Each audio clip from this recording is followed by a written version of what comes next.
T'es-tu déjà rendu compte que, bien souvent, ce n'est pas la douleur en elle-même qui pèse le plus, mais tout ce que nous pensons et ressentons autour d'elle? Le bouddhisme enseigne que le véritable fardeau ne vient pas du fait de souffrir, mais de la résistance, de l'attachement et du refus de l'inévitable.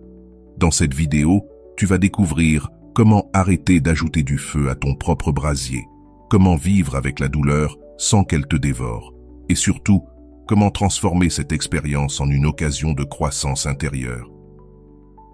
Le lien entre douleur inévitable et souffrance créée. Depuis notre naissance, nous savons même si nous ne l'acceptons pas toujours que la douleur fait partie de la vie. Un corps qui tombe malade, une séparation inattendue, une perte qui nous vide de l'intérieur, tout cela est inévitable. C'est inscrit dans l'expérience humaine. Personne n'échappe à la maladie, à la vieillesse ou à la mort, pas plus qu'aux petites contrariétés du quotidien. La fatigue, la faim, la frustration de voir nos attentes déçues. Ce premier niveau de douleur est réel, concret, inévitable. Mais le problème commence quand nous ajoutons à cette douleur de base des couches de souffrance mentale. La peur, les scénarios imaginaires, les regrets, la colère ou la rumination. C'est comme si la douleur physique n'était pas suffisante et que nous commencions à y coller des pensées qui l'amplifient. Alors, la douleur devient labyrinthe. Ce n'est plus seulement le genou qui fait mal, mais aussi la peur de ne plus jamais courir, l'anxiété de l'avenir, la révolte contre ce qui est. Le bouddhisme nous le rappelle avec clarté. Le mal est inévitable, mais la souffrance est optionnelle. Le secret réside dans la relation que nous entretenons avec ce qui fait mal. Rejeter, dramatiser ou s'y identifier, c'est multiplier la douleur. Observer, accueillir et laisser passer, c'est la traverser sans se perdre, la racine invisible de notre mal-être. Quand nous souffrons, nous cherchons souvent la cause à l'extérieur, la maladie, l'autre, la vie, le destin. Mais le bouddhisme nous invite à regarder ailleurs, à l'intérieur. Ce qui fait mal n'est pas seulement ce qui arrive, mais la manière dont notre esprit s'y accroche, interprète et résiste. Imagine que tu perdes un objet précieux. La perte fait mal, bien sûr, mais ce qui fait souffrir, c'est l'attachement à ce que cet objet représentait pour toi. Tu ne pleures pas seulement ce qui est parti, tu pleures le lien invisible que tu avais tissé avec lui. L'attachement est l'un des grands moteurs de notre insatisfaction. Nous nous accrochons à tout, aux gens, aux objets, aux idées, même à une image de nous-mêmes. Et quand quelque chose menace cet attachement, une alarme se déclenche à l'intérieur. Nous voulons que les choses durent pour toujours, que la santé soit éternelle, que les personnes restent les mêmes, que la vie s'accorde à nos désirs. Mais la réalité, elle, ne nous obéit pas. Et c'est là que naît le désespoir. Avant de continuer, si tu n'es pas encore abonné à ma chaîne YouTube, je t'invite à le faire dès maintenant. En t'abonnant, tu seras informé de toutes mes nouvelles vidéos, ce qui te permettra de ne rien manquer de contenu précieux. À l'attachement s'ajoute l'aversion, ce refus viscéral de vivre ce qu'on ne veut pas vivre. Quand un problème apparaît, nous répétons sans cesse « ça ne devrait pas se passer comme ça ». Et cette lutte contre l'inévitable nous épuise bien plus que la situation elle-même. Enfin, il y a l'ignorance, non pas le manque de savoir, mais le refus de voir la réalité telle qu'elle est impermanente, changeante, insaisissable. Nous oublions que tout passe, la douleur comme la joie. Nous essayons de retenir l'eau entre nos doigts, et c'est ce qui nous fait mal. Apego, aversion, ignorance. Ces trois forces forment le cercle du malheur. Et pour en sortir, il faut une seule chose, la conscience. Quand la pensée transforme une étincelle en incendie, parfois, il suffit d'un détail insignifiant pour que tout notre monde intérieur s'effondre. Un mot qui blesse, un regard qui dérange, un petit échec, une douleur soudaine. Et ce qui pourrait n'être qu'une simple étincelle devient un incendie qui nous consume pendant des heures. Mais la vérité, c'est que la plupart du temps, ce n'est pas l'événement qui est si fort, c'est notre esprit qui l'amplifie. Nous ajoutons des histoires, des interprétations, des suppositions. Quelqu'un ne nous salue pas, et déjà notre mental s'enflamme. Il m'en veut, j'ai dû faire quelque chose de mal. Personne ne me respecte. Ce n'est plus un fait, c'est un film. Et dans ce film, nous sommes à la fois le scénariste et la victime. Les textes bouddhistes l'avaient déjà compris. Ce n'est pas l'étincelle qui brûle, c'est l'air que nous soufflons dessus. Nous alimentons nos blessures avec des pensées et des émotions qui s'enchaînent sans fin. Une tristesse légitime devient un océan de désespoir quand nous pensons « je ne serai plus jamais heureux ». La vie n'a plus de sens. Un reproche devient une blessure profonde quand nous y ajoutons tous les souvenirs du passé. Le maître zen disait « l'esprit est comme un chien attaché. Si tu ne l'éduques pas, il te traînera derrière chaque bruit. » La clé, ce n'est pas d'éliminer les étincelles, mais d'apprendre à ne pas les nourrir. Et pour cela, le bouddhisme nous offre une pratique puissante, l'attention consciente. Quand la douleur arrive, respire. Ne te précipite pas dans les histoires mentales. Observe simplement. Que ressens-tu? Où se loge la tension dans ton corps? Quels mots tournent dans ton esprit? Quand tu observes sans juger, tu reviens au fait brut, à la réalité simple, sans décor.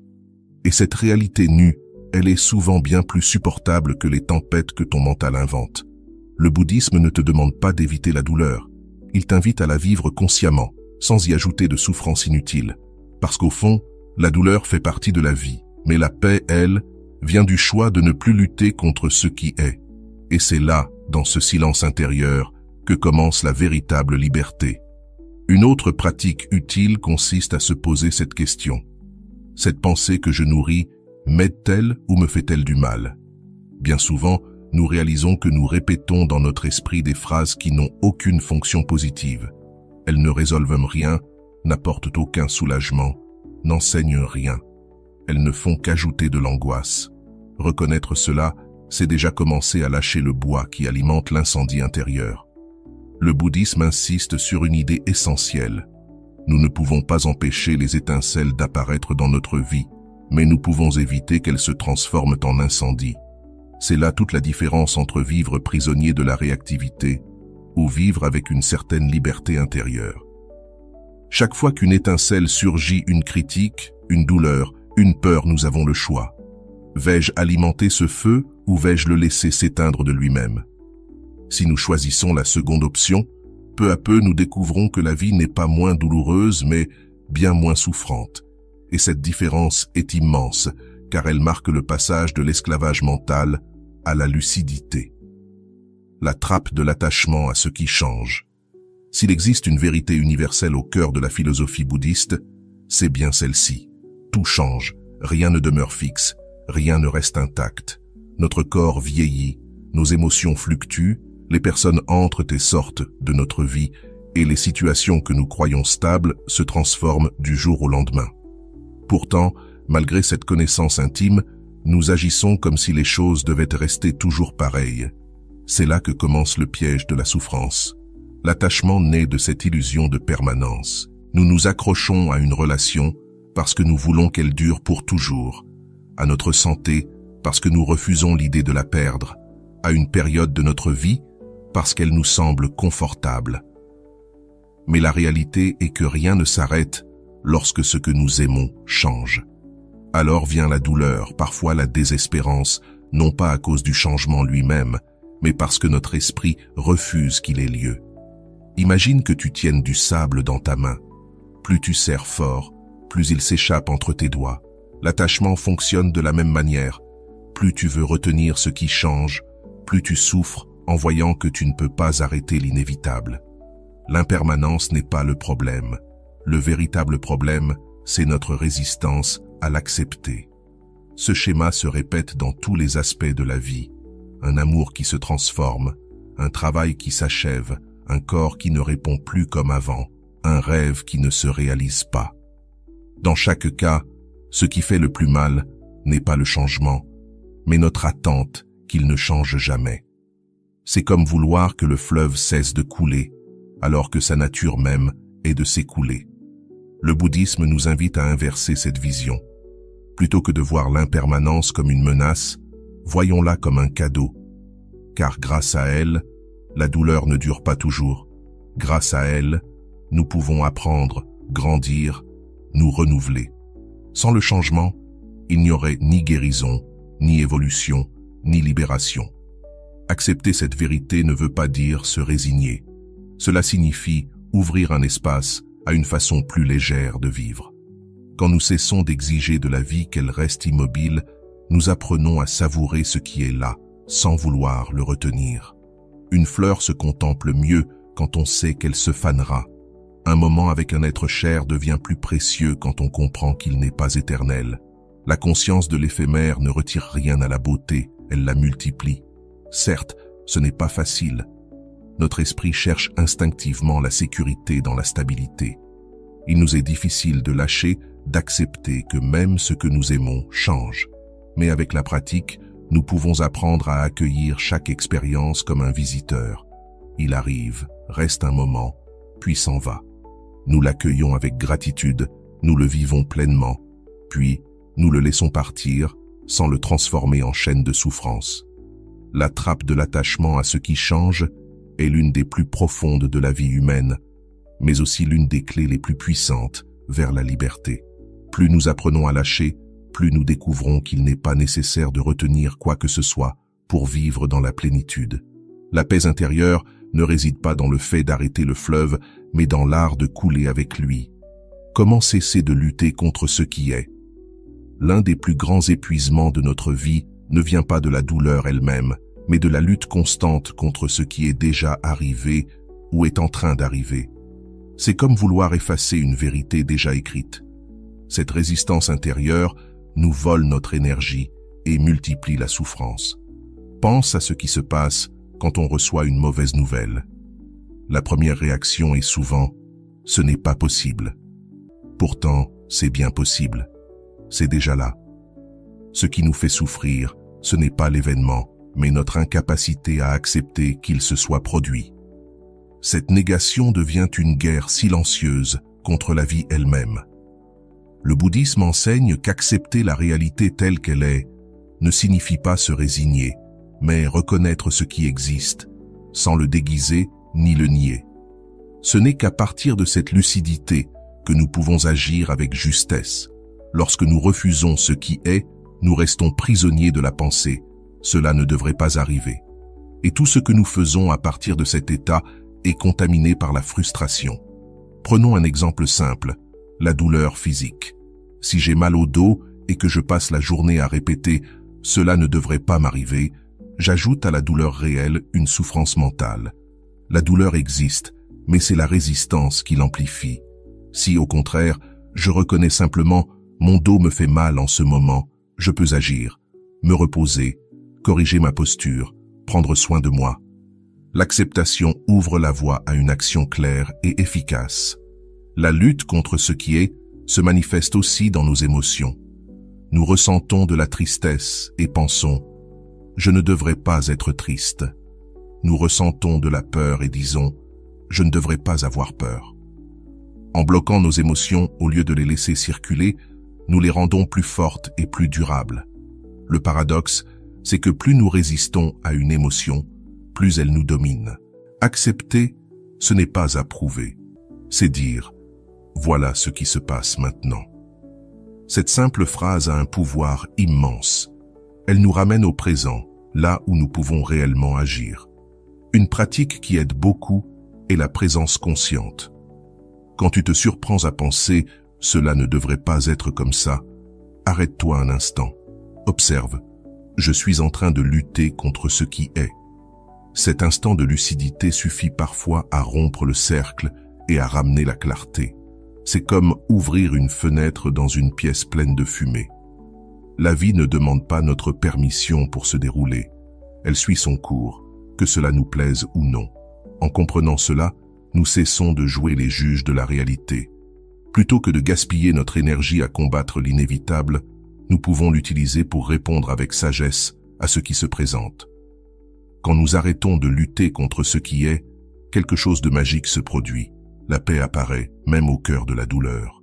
Le mal peut rester, mais la résistance disparaît, et tout devient plus léger. Accepter ce qui est ne signifie pas rester passif. C'est un acte de lucidité. C'est reconnaître la vie telle qu'elle se manifeste et choisir consciemment comment y répondre. C'est la différence entre se noyer en voulant stopper le courant et apprendre à nager avec lui jusqu'à la rive. Le pouvoir de la présence au cœur de la douleur.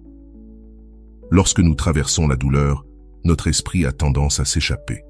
Il retourne vers le passé, repensant à ce qui était, ou se projette dans le futur, imaginant des scénarios de peur et d'inquiétude. Rarement il demeure ici, dans ce présent concret, pourtant, c'est ici que le soulagement devient possible. Dans le présent, la souffrance n'a pas encore été multipliée par la mémoire, ni par l'anticipation. Pratiquer la présence, c'est ancrer notre attention dans ce qui se passe maintenant. Cela peut sembler simple, mais c'est profondément transformateur. Si j'ai mal, au lieu d'ajouter des pensées d'angoisse, j'observe simplement. Où se situe la douleur? Quelle est son intensité? Change-t-elle avec ma respiration? Diminue-t-elle si je cesse de résister? Soudain, le mal cesse d'être un monstre abstrait et devient une sensation que je peux explorer. Il en va de même pour les émotions. Quand je ressens de la tristesse, mon esprit veut raconter des histoires. Cela ne finira jamais. Personne ne me comprend. Ma vie est brisée. Mais si je m'arrête et que j'observe simplement un poids dans la poitrine, un nœud dans la gorge, une larme qui coule, la tristesse reste à sa place, ici et maintenant, dans sa forme la plus pure. Et dans cette pureté, malgré la douleur, il y a déjà de la paix. Le pouvoir de la présence, c'est cela, nous ramener à l'unique endroit où nous avons encore du pouvoir, le présent. C'est là que la guérison commence. Nous ne pouvons pas changer ce qui s'est passé hier, ni éviter ce qui arrivera peut-être demain. Mais nous pouvons décider comment vivre ce moment. Et dans cette décision, la présence agit comme un baume qui apaise la charge du souffrance. La respiration est l'une des clés les plus simples et accessibles pour cultiver cette présence. Quand tout semble accablant, il suffit de revenir à l'acte simple d'inspirer et d'expirer, de sentir l'air entrer et sortir, de sentir le corps se dilater et se détendre. Ce n'est pas que la douleur disparaisse, mais elle devient plus légère, car on trouve une ancre qui nous maintient au milieu de la tempête. Cette sensation de « je suis ici en train de respirer présent » change profondément notre relation avec ce qui nous arrive. Être présent nous aide aussi à ne pas nous perdre dans l'esprit réactif. Quand surgit une sensation désagréable, notre réflexe est souvent de la rejeter ou de lutter contre elle. Mais si nous entraînons notre présence, nous pouvons simplement l'observer sans réagir. Cette pause ouvre un espace de liberté. Au lieu de crier, de blâmer ou de fuir, nous observons. Et bien souvent, cette simple observation désactive l'intensité de ce que nous ressentons. Un maître bouddhiste disait « La douleur est là, mais la souffrance apparaît quand nous disons « Je ne veux pas qu'elle soit là ».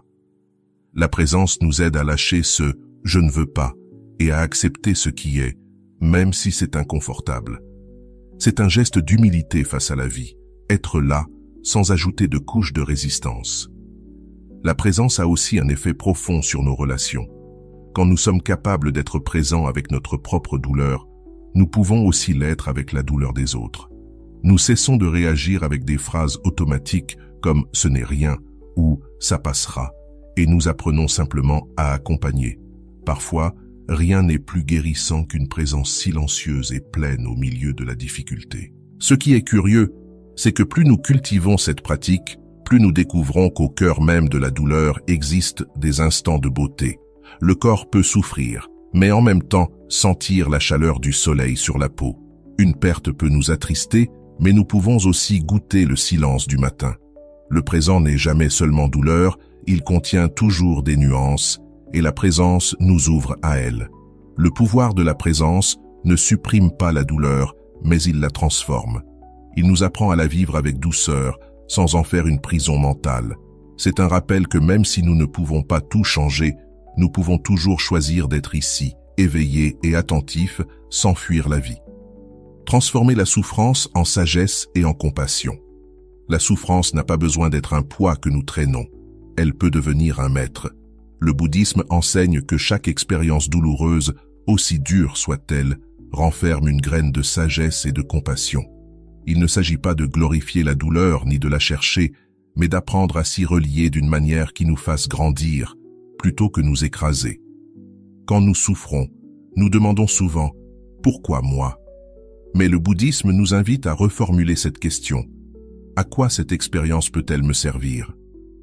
Ce simple changement de regard ouvre une porte immense. La douleur cesse d'être un châtiment et devient une opportunité d'apprentissage.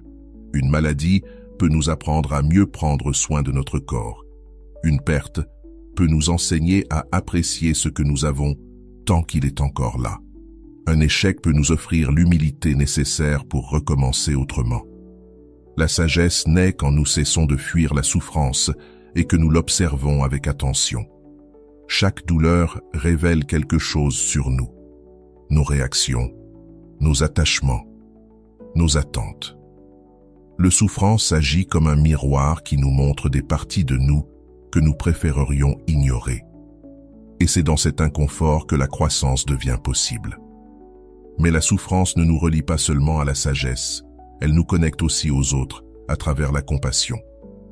Quand nous avons traversé un grand chagrin, nous comprenons avec plus de justesse ce que vivent ceux qui souffrent.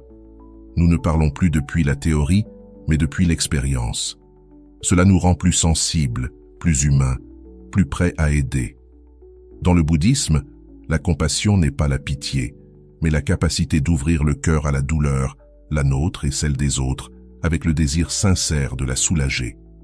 Et plus nous cultivons cette compassion, plus notre propre charge s'allège. Car nous cessons de vivre enfermés dans ma douleur et nous commençons à sentir que nous faisons partie d'une humanité où chacun souffre, chacun cherche la paix. Une pratique bouddhiste appelée Tonglen illustre bien cela. Elle consiste à inspirer symboliquement la souffrance, la nôtre et celle des autres, puis à expirer en imaginant que l'on envoie calme, apaisement et amour. Ce n'est pas de la magie, cela ne fait pas disparaître les problèmes, mais cela transforme notre rapport à eux. Cela nous rappelle que nous ne sommes jamais seuls et qu'en plein cœur de la difficulté, il est toujours possible d'aimer. Transformer la souffrance en sagesse et compassion demande patience et pratique, mais les fruits en valent la peine. Ceux qui ont traversé des épreuves et les ont intégrées rayonnent d'une force paisible, d'une compréhension profonde et d'une capacité d'aimer sans condition. C'est comme si la douleur avait poli leur âme, les rendant plus lumineux. Au fond, la souffrance peut être une blessure qui ferme ou une fissure qui ouvre. Tout dépend de la manière dont nous la vivons. Si nous la rejetons, elle devient une charge. Si nous l'acceptons et la transformons, elle devient un chemin vers la sagesse et la compassion. Et ce chemin ne nous élève pas seulement nous-mêmes, mais aussi ceux qui nous entourent. Un cœur qui a appris à aimer malgré la douleur est un véritable cadeau pour le monde. Vivre léger, le chemin vers la sérénité. Après avoir compris comment la douleur devient souffrance, comment nous l'alimentons par nos pensées et comment la transformer en sagesse, il reste une étape essentielle, apprendre à vivre léger. Vivre léger ne veut pas dire fuir les responsabilités ni éviter les problèmes. C'est avancer dans la vie sans porter de poids inutiles, avec un esprit ouvert, souple et paisible. Beaucoup de notre souffrance vient des charges que nous accumulons. Rancune, culpabilité, attentes irréalistes, besoin de tout contrôler. C'est comme si nous remplissions un sac de pierres invisibles, puis nous plaignions du poids. Le bouddhisme nous invite à vider ce sac, à laisser partir ce qui ne nous appartient plus. Vivre léger, c'est accepter que tout ne dépende pas de nous. Nous pouvons faire de notre mieux, mais il y aura toujours des éléments hors de notre contrôle. Le temps, les décisions des autres, les imprévus de la vie. Quand nous cessons de lutter contre l'incontrôlable, un grand apaisement s'installe. C'est comme lâcher une corde que nous avons tirée trop longtemps. Vivre léger, c'est aussi ne pas s'attacher aux résultats. Nous faisons notre part, nous donnons le meilleur de nous-mêmes, mais nous comprenons que le fruit de nos efforts ne nous appartient pas. Cette attitude, que le bouddhisme appelle l'action sans attachement aux résultats, nous permet d'agir avec engagement tout en gardant notre sérénité. Enfin, vivre léger, c'est changer la manière dont nous nous traitons. Trop souvent, nous sommes nos propres juges, durs, exigeants, impitoyables. Nous nous punissons pour nos erreurs et oublions que nous sommes en apprentissage. Vivre léger, c'est nous offrir de la douceur, reconnaître notre valeur même dans l'imperfection. C'est aussi apprendre à laisser aller une relation qui ne nourrit plus, une peur qui nous paralyse, une idée fixe qui nous enferme.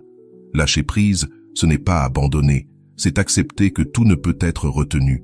Plus nous pratiquons cet art de relâcher, plus notre vie devient fluide, ouverte et paisible. Vivre léger, c'est vivre libre. Vivre léger ne signifie pas vivre de manière superficielle, mais vivre avec profondeur, sans chaîne. C'est savourer ce qui est là tant que cela dure, l'apprécier sincèrement et savoir le laisser partir lorsqu'il est temps. C'est embrasser le présent avec tout ce qu'il apporte, sans y ajouter de résistance ni d'attachement inutile. Le fruit de ce chemin, c'est la sérénité. Une sérénité qui ne dépend pas du fait que tout aille bien, mais de la manière dont nous répondons à ce qui arrive. Être serein, ce n'est pas vivre sans problème, c'est rester en paix, même au milieu d'eux. C'est une paix stable, semblable à celle d'un lac qui, bien que le vent agite sa surface, conserve sa profondeur tranquille. Le bouddhisme nous rappelle que cette sérénité est à la portée de tous. Ce n'est pas un privilège réservé à quelques êtres illuminés, mais une possibilité réelle pour chacun de nous, si nous apprenons à vivre avec plus de présence, moins d'attachement et davantage de compassion. La douleur existera toujours, mais la souffrance inutile finira par s'effacer peu à peu. À sa place, une légèreté nouvelle naîtra, celle qui nous permet d'avancer dans la vie avec un pas ferme et un cœur ouvert. Vivre léger, c'est en fin de compte se rappeler que nous sommes de simples voyageurs. Rien ne nous appartient pour toujours, rien ne nous accompagne éternellement. Et plus vite nous l'acceptons, plus libres nous devenons. Cette liberté-là est la véritable sérénité que nous recherchons. À ce stade, nous avons parcouru ensemble un chemin qui va du douleur inévitable à la possibilité de vivre dans la paix intérieure.